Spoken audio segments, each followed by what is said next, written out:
Saya ko po nun kasi Salveyo lang po pala yung magpapagaling sa bukol ko. So, ayun po. Sobrang laki po nang naitulong sa akin ng Salveyo Barley Grass. Kaya ko po sinishare din yung kwento ko kasi gusto ko rin po mas makatulong yung Salveyo Barley Grass sa mas marami pang kagaya ko na yun po yung kapos, hindi kayang magpagamot or magpa-check up man lang.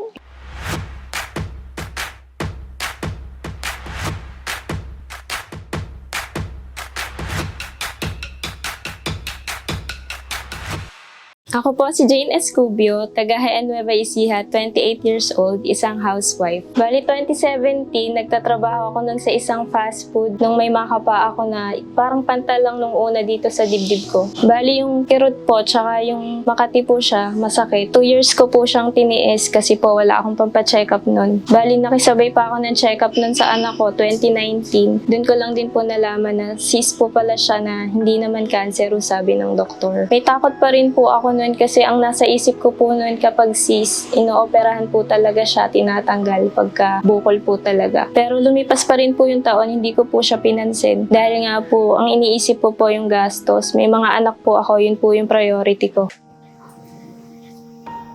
Ang bata-bata ko pa po kasi, tapos 3 yung anak ko. Iniisip ko, maoperahan po ako kapag hindi ko siya naagapan.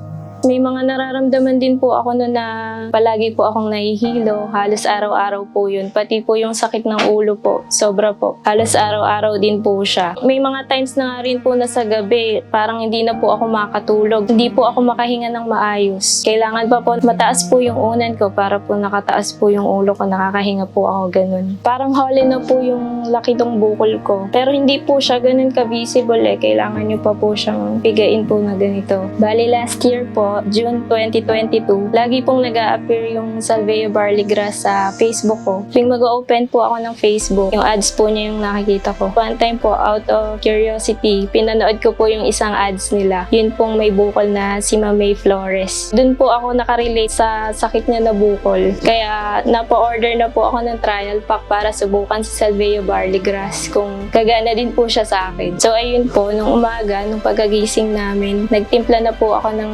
2 scoop lang po muna sa isang 200 ml po na tubig po. Bali yung naramdaman po namin nun, talaga pong inantok kami para pong na-recharge po ako. Yung mga sakit ko po nararamdaman nun, parang nawala po agad. Okay naman na may pakiramdam ko po na nung nakakainom na kasi yung kirot po talaga yung hindi ko makaya tsaka yung kate. Parang tumatagos din po dito sa may puso yung pagkirot po niya. Doon po isang gabi, nakita ko po, nung pinipiga-piga ko siya, may lumabas po na parang nana. Yun po pala yung matigas doon sa bukol ko. Kaya sobrang saya ko po noon nung nakita ko po na ayun, nilalabas na po yung yung nasa loob ng bukol ko. Saya ko po noon kasi Salveyo lang po yung magpapagaling sa bukol ko. So, ayun po. Sobrang laki po nang naitulong sa akin ng Salveyo Barley Grass. Naniniwala na po talaga ako na health is wealth po. Tsaka prevention po talaga is better than cure. Kaya yung may mga sakit po na iniinda ngayon, may alternative medicine nga po na natural lang. Hindi nyo kailangan ng mga synthetic medicine na may mga bad side effects. Si Salveyo Barley Grass po talaga yung nagpagaling po sa bukol ko. Within 2 months po talaga, wala na siya. Pati po mga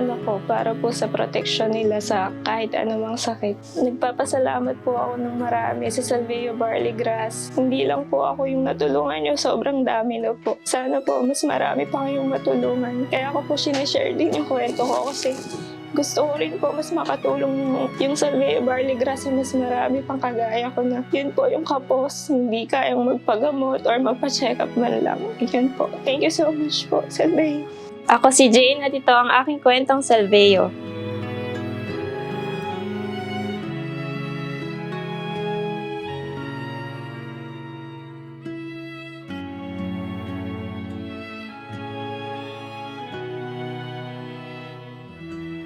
Salveyo mo yan.